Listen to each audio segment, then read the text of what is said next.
예, 그럼 어제에 이어서 오늘도 유통산업에서의 글로벌 트렌드 변화 살펴보도록 하겠습니다. 휴박스의 윤건수 대표와 지금부터 함께하겠습니다. 자, 어제의 내용은 4차 산업이 어떠한 방향으로 흘러가며 4차 산업 중에 유통업은 이러하게 진화될 것이다 라는 주제였습니다. 그중에 우리가 가장 앞서 있는 곳이 알리바바가 있을 것이고 알리바바에서 온라인, 오프라인을 매개체로 연결한 허만싱싱의 이야기로 연결해 보겠습니다. 자, 먼저 내용을 보시게 되면 이 허만싱싱이라고 하는 것은 우리가 온라인, 오프라인을 매개체로 연결했다라는 이야기로 어제 출발을 했습니다. 그런데 단순한 그런 내용이 아니라 실제 이용자 중심의 데이터를 가지고 왔다가 중요하죠. 이 이용자 데이터는 빅데이터망으로 해서 여러분의 어떤 다음 또 그 다음의 내용을 끌고 들어오고 있다는 것입니다. 한번 내용 들어가 보도록 하겠습니다. 일단 허만싱싱에 들어가게 되면 우리가 그동안 가장 중요시 여겼던 것이 이 부분입니다. 어떤 부분이냐 하면 전자상거래 부분에 있어서 완성품 부분으로 판매가 많아지고 흔히 이야기하여 오프라인 매장에서 강세인 식자재나 신선 코너는 약하다 하는 것이 기본 룰이었습니다. 하지만 이 허만싱싱의 입구에 가보시게 되면 가장 놀라운 것은 신선 코너가 있다는 것이 주안점입니다. 그 이야기는 이제 온라인 시장에서 오프라인만 할 수 있던 점유물적인 어떤 신선 코너에 들어가 있다는 것이 주요 포인트가 되는 것이고요. 이 이야기는 우리가 신선한 것을 계속 공급할 것이니 온라인을 믿고 거래하시오라는 것을 단편적으로 안내하는 내용을 담고 있습니다. 그 다음 그림도 한번 보시게 되면 이 모든 내용들이 온라인상에 있는 제품과 1대1로 이 모든 상품을 연동을 시켜놨습니다. 흔히 이야기하여 온라인에는 있는데 오프라인에 없다. 오프라인에는 있는데 온라인에 없다는 어떤 불규칙적인 내용들을 없앤 이야기가 바로 이곳에 담겨져 있죠. 일단 유저가 들어가서 환경을 보거나 또는 구매 수요층이 들어가 보거나 어떠한 환경이든지 간에 그 내용은 1대1 상매 연결이 되어 있으며 그 연결점을 온라인상의 모바일폰으로 다 볼 수가 있다는 것입니다. 이렇게 앱을 하나 선택을 한 이후에 그 내용은 모두 다 상품 QR코드로 연동이 되어 있습니다. 여기서 이제 QR코드를 찍게 되면 그 상품의 내용뿐만 아니라 이 상품이 가지고 있는 식자재의 활용 부분 그리고 원산지 증명 이런 내용을 다 알 수 있게 되어 있습니다. 이 모든 정보를 데이터화로 만들어서 소비자가 이용할 수 있는 환경으로 만들었다라고 하는 것이 기존의 온라인의 단순 상품 판매 체계도와 그리고 오프라인의 매장에 있어서 어떤 진열에 의한 소비자를 유혹하는 부분에 대해서 서로 상세 처리를 하면서 새로운 문화를 유도했다는 것입니다. 이 부분이 이 허만싱싱의 장점으로 작용을 하고 있다는 것이죠. 그러면서 또 하나의 재미있는 데이터가 바로 이것입니다. 모든 데이터는 실시간으로 가격을 조정을 하고 있습니다. 우리가 일반적으로 오프라인 매장의 가격 테이블을 보게 되면 종이로 넣어둔 걸 많이 보시게 될 것입니다. 하지만 이제는 그러하지 않습니다. 실시간으로 가격을 데이터를 올렸다 내렸다. 아침 가격, 점심 가격, 저녁 가격을 다 재조정을 하게 되어 있고요. 더더욱 중요한 것은 상품의 PB 제품화로 고도화 전략을 하고 있다는 것입니다. 예를 들어 우측의 이미지를 보시게 되면 숫자 넘버링으로 되어 있습니다. 숫자로 하여 월요일은 1이란 숫자, 화요일은 2란 숫자로 해서 소비자에게 그날의 신선 코너를 안내하는 이야기로 들어가죠. 앞서 허만싱싱의 이야기를 할 때 이런 얘기를 들었습니다. 기존의 오프라인 매장에서 작용한 신선 코너의 내용을 온라인으로 끌고 왔다는 얘기를 부각시켰습니다. 이처럼 온라인의 가장 한계점이 신선 코너에 있어서 오프라인을 통하여 온라인을 끌고 들어오고 있다는 것이고 그 내용을 앱이라는 어떤 소통으로 여러분의 데이터를 모으면서 여러분이 드시는 음식에 대한 한계점을 해결해 나가고 있다는 것이죠. 그런데 더더욱 놀라운 것은 바로 이 부분입니다. 모든 것을 QR코드랑 하나, 바코드 하나, 이 두 가지 가지고 데이터를 계속 만들어 가고 있다는 것입니다. 왼쪽 이미지에 보시게 되면 모든 것을 손에 비춰진 QR코드로 정리를 하고 있죠. 상품의 정보도 QR코드, 그 상품의 가격도 QR코드, 원산지 증명도 QR코드, 이렇게 획일적인 정보 체계를 만들었기 때문에 상대방이 무엇을 원하는지, 상대방이 어떤 소비 트렌드를 가지고 있는지를 끄집어낼 수가 있다는 것입니다. 심지어 단편적인 정보가 아니라 지속적인 정보를 가지고 옴으로써 재가공, 제3의 정보까지 흡수할 수가 있다는 것이죠. 또한 우리가 배송을 할 때 나 가져가기 힘든데 라고 이야기를 하게 되면 여러분의 물품을 배송 서비스까지 해주고 있다는 것입니다. 여기서 이제 조금 더 들어가 보도록 하죠.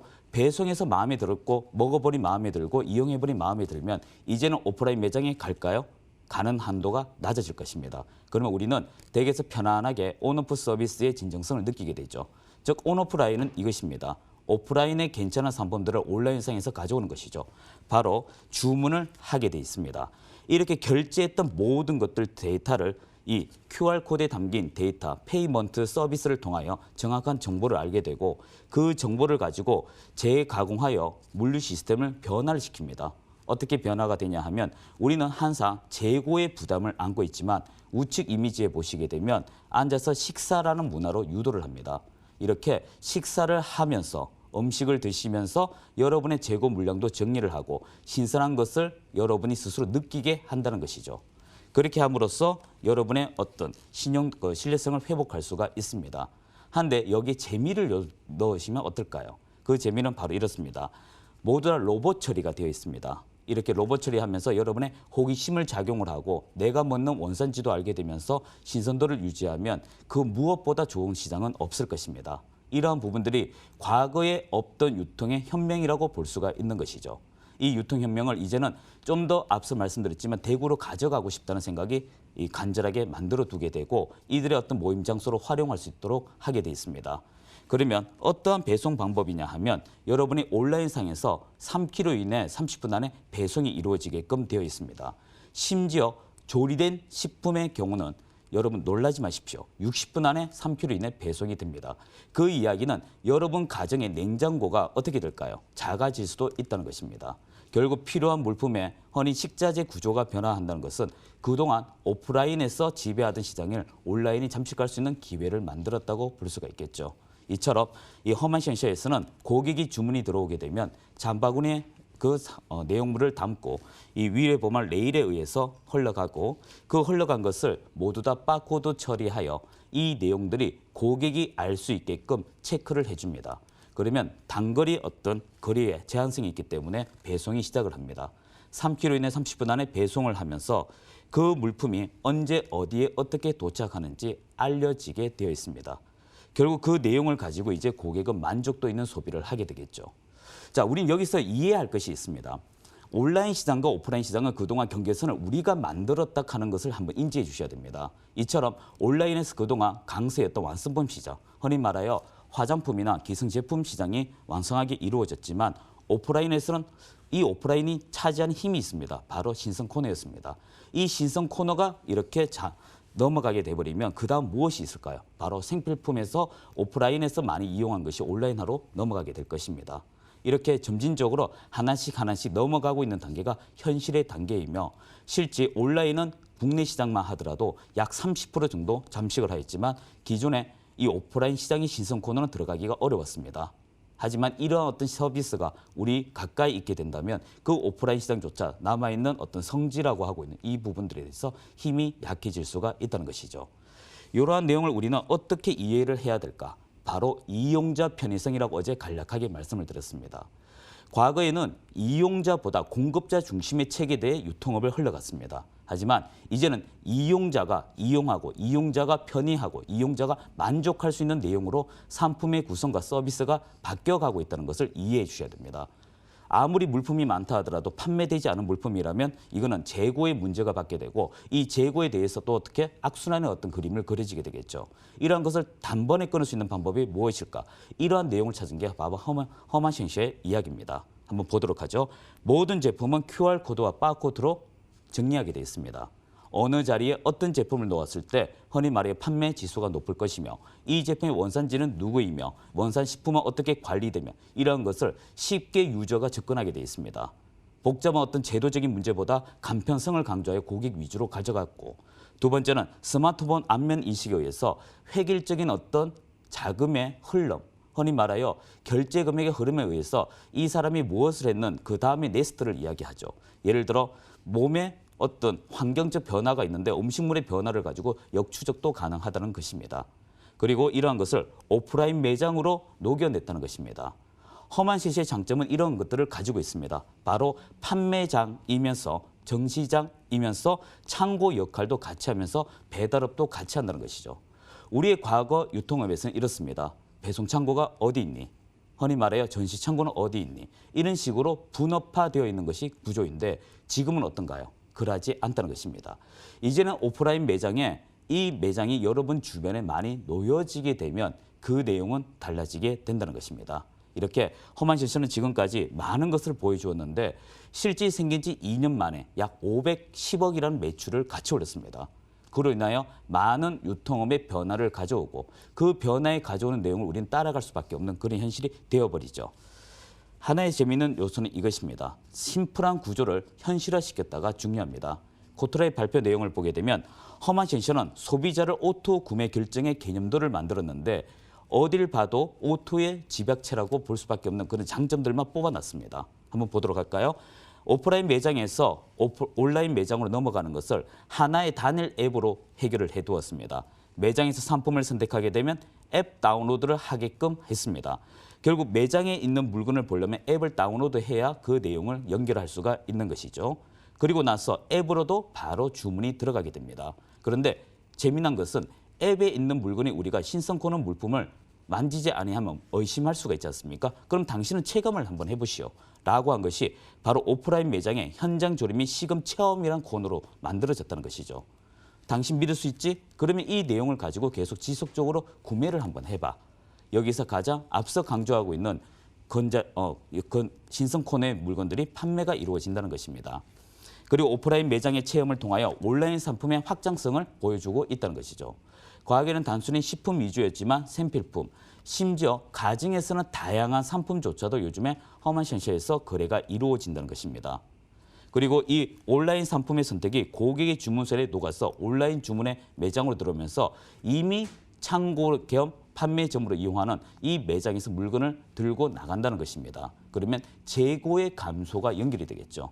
이런 식으로 이제는 온라인과 오프라인의 집약체가 만들어지고 있는 것이 바로 여기를 볼 수 있습니다. 이러하기 때문에 우리는 신유통의 이해를 해야 되는 것입니다. 단순히 창고가 많다, 단순히 새벽 배송이다, 빠른 배송이다 이런 개념보다는 이제는 근거리 통신의 이야기처럼 빠른 배송을 가지고 나오는 회사가 주안점이 된다는 것입니다. 결국 이 모든 것은 보시면 알겠지만 구매 완료의 결과는 다 소비자 집배송으로 이루어져 있습니다. 그 이야기는 직접적 배송에 의해서 이루어지죠. 이렇게 하려면 어떻게 해야 될까요? 바로 이것입니다. 이 허만신스는 말 그대로 판매자 중심의 이용자 중심으로 가져가겠다. 물품의 공급자는 정확한 물건의 공급을 하라. 그리고 중간 유통보다는 원산지 증명을 제출할 수 있는 그러한 곳을 끄집어내라. 이런 식으로 시장이 흘러간다는 것입니다. 이러한 시장에 의해서 우리는 이러한 재미있는 이야기가 나오기 시작합니다. 작년의 이야기입니다. 한국의 롯데택배라고 들어보셨을 것입니다. 이 한국의 롯데택배는 내년 바로 올리죠. 롯데온에서 24시간 배송 선보인다 하면서 이런 말이 있습니다. 바로 이륜차 도입을 고려한다라는 기사가 나왔습니다. 그 아래 기사를 잠깐 봐주시겠습니까? 3km 내 30분 배송하는 중국의 허만신스 벤치마킹이라고 되어 있습니다. 그 이야기는 어떤 의미냐 하면 이미 우리의 국내 유통도 이미 앞에서 이야기한 허만신스를 따라갈 수밖에 없는 그런 구조라는 것이죠. 모든 것은 숫자의 결과로 이야기합니다. 이 숫자의 결과가 흔히 말하여 모든 유통의 변화를 가져오고 있습니다. 문화를 변화시키고 트렌드를 변화시키고 있다는 얘기죠. 그러다 보니 아래 기사에는 이런 내용도 있습니다. 농식품부 AT죠. 중국의 하풀, 허만신스 손잡고 한국의 농식품 공급 확대 모색이라는 기사가 있습니다. 그 이야기는 우리의 농수산물이 이제는 중국의 거대 시장에 접근할 때 특정 단일 시장보다는 문화의 변화에 가져오는 그 시장에 접근을 한다는 것이죠. 이런 식으로 들어가면서 PB 제품도 만들어지고 요일별 제품도 만들어지는 것이죠. 이것이 결국 온라인과 오프라인의 연결 매개체를 우리가 함께 따라갈 수밖에 없다는 것입니다. 결과 이러한 내용을 정리하자면 우리는 이러한 관전 포인트를 끄집어낼 수 있습니다. 유통업이란 단기간의 시장이 절대 아닙니다. 보통 투입되는데 3에서 5년간의 시간이 투입이 되고 그 결과를 느끼는 데까지는 5년 이상의 시간이 걸립니다. 거대 자금이 들어가더라도 초점이 잘못되거나 또는 이용자 만족도가 부족하게 돼버리면 그 사업은 헌트러지게 되어 있습니다. 그래서 우리는 여기서 이러한 관전 포인트를 유도를 해야만 단기와 장기적 사업에 집중적으로 관심을 가질 수 있습니다. 하나씩 넘어가 보죠. 첫 번째는 온라인과 오프라인 경계가 지금까지 설명드린 것처럼 사라졌습니다. 이건 온라인이 좋아. 이건 오프라인이 좋아. 이제는 없다는 것입니다. 그동안 신성 코너의 강조점이 사라졌다는 것이 바로 그것을 해결하고 있는 정답이라고 볼 수 있고요. 두 번째는 IoT, 인공지능, AI, VR. 참 어려운 용어일 수도 있는데 모든 것이 IoT 서비스가 들어갑니다. 여러분의 어떤 행동 거리와 행동 이 노선도를 다 알 수 있습니다. 센서에 의해서 어느 매장의 어느 물품이 얼마나 판매가 되는지 흔히 말하여 동선거리를 측정할 수가 있고 얼마나 어떤 제품에 대해서 시선 처리가 되어 있는지에 따라 마케팅 비용도 달라지게 됩니다. 또한 더불어서 이러한 어떤 일렬된 행동을 마케팅 기법으로 활용하면서 결제 단계까지 넘어가게 되면 당신이 무엇을 원하는지 알 수 있는 딥러닝 서비스처럼 인공 데이터를 가질 수가 있습니다. 이것을 좀 더 집에서 원활하게 상품을 가져올 수 있도록 VR과 AR의 서비스를 가져올 수 있죠. 여기에 이제 우리는 단 하나의 어떤 요소적 역할로 빅데이터를 모으면 대화는 달라진다는 것입니다.